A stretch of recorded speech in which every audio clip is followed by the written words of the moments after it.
حجت ہوگی تمہارے لیے۔ اس وقت مجھے ایک واقعہ یاد آ گیا سعودی عرب جدہ کا، اور سچا واقعہ ہے، اور میں سمجھتا ہوں کہ یہ چیزیں سمجھنی چاہیے کہ ایک حدیث ہے کہ حفظ اللہ یحفظک، یعنی کہ تم اللہ کی حفاظت کرو، اللہ تمہاری حفاظت کرے گا۔ تو ہم اللہ کی تو حفاظت نہیں کر سکتے، ہے نا؟ اس کا مطلب یہ ہوتا ہے کہ اللہ کے جو بھی اللہ تعالیٰ نے آپ کو کرنے کا حکم دیا، اور جن چیزوں سے اللہ نے آپ کو روکا، ان چیزوں کی آپ حفاظت کریں اور اللہ کے کلام کی حفاظت کریں۔ تو اس کے تعلق سے ڈاکٹر خالد ہیں، سعودی عرب کے شیخ ہیں ڈاکٹر خالد صاحب، وہ ایک اپنا پرسنل واقعہ شیئر کرتے ہیں۔ وہ کہتے ہیں کہ میرا ایک دوست تھا، اور میرا بڑا قریبی دوست تھا۔ اس کے والد جو ہیں وہ ڈیلی جو ہے صبح اٹھتے تھے، فرض نماز پڑھتے تھے، نماز کے بعد وہ اشراق تک مسجد میں رہتے تھے، اشراق کی نماز پڑھتے تھے، اشراق کی نماز کے بعد گھر آتے تھے، اور گھر آ کر ناشتہ مانگتے تھے، اور جب تک ناشتہ تیار نہیں ہو جاتا وہ بیٹھ کر قرآن پڑھتے تھے، ٹھیک؟ اور پھر وہ دعا بھی کرتے تھے، دعا کرتے تھے کہ اے اللہ مجھے اس حالت میں موت دے کہ جب میں سورہ بقرہ پڑھ رہا ہوں۔ ان کو بڑی محبت تھی سورہ بقرہ سے۔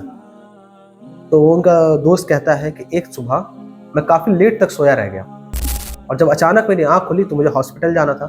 میں نے جلدی جلدی کپڑا پہنا، کوٹ پہنا، اور وہاں سے نکلا، اور نکل کر، اور آپ جانتے ہیں کہ سعودی عرب میں ایک معاملہ ہوتا ہے، ایک بہت بر والدین کا ایک بڑا معاملہ یہ ہے کہ وہ لوگ اپنے ماں باپ کے پیشانی میں بوسہ دیتے ہیں، اور یہ وہاں پر عام ہے۔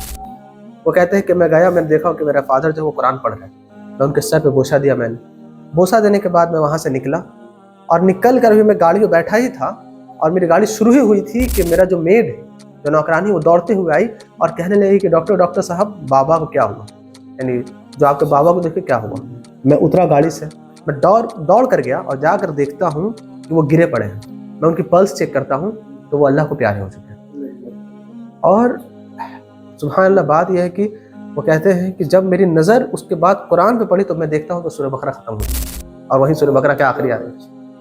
تو ایک چیز یہاں سمجھ آتی ہے نا کہ اگر آپ اللہ کے حقوق کی، اللہ نے جو آپ کو عوامل دی ان کی حفاظت کرو گے تو اللہ آپ کی حفاظت کرے گا۔ ہمارا معاملہ یہ ہے کہ ہم لوگ سجدے میں موت چاہتے ہیں لیکن ہم نماز نہیں پڑھتے، اللہ یہ کہ اللہ کی رحمت ہو جائے، آپ کو واقعی سجدے میں موت مل جائے، یہ اللہ کے اوپر ہے۔ لیکن اگر آپ کوئی چیز اگر چاہتے ہیں تو اس کے لیے کوشش کرنا بھی تو شرط ہے نا۔ قرآن کی حفاظت چاہتے ہیں کہ قرآن حفاظت رہے، قرآن کی حفاظت کی جائے۔ قرآن پہ اگر مان لیجیے کوئی قرآن کی بے حرمتی کرتا ہے تو ہم لوگ جلوس نکالتے ہیں اور بہت سارے پروٹیسٹ کرتے ہیں، لیکن ہم نے عملی زندگی میں اس کے لیے کیا کیا ہے؟ ہم نے کچھ نہیں کیا ہے۔ ہم خود چاہتے ہیں کہ اگر ہم شہید ہو تو ہم کو ہمارے سامنے قرآن ہو، ہم قرآن پڑھتے ہوئے شہید ہو، لیکن ہم کوشش نہیں کرتے۔ تو انسان کو وہی چیزیں حاصل ہوتی ہیں جس کی وہ کوشش کر رہا ہوتا ہے دنیا میں، اور اس کی بے شمار مثالیں ہیں۔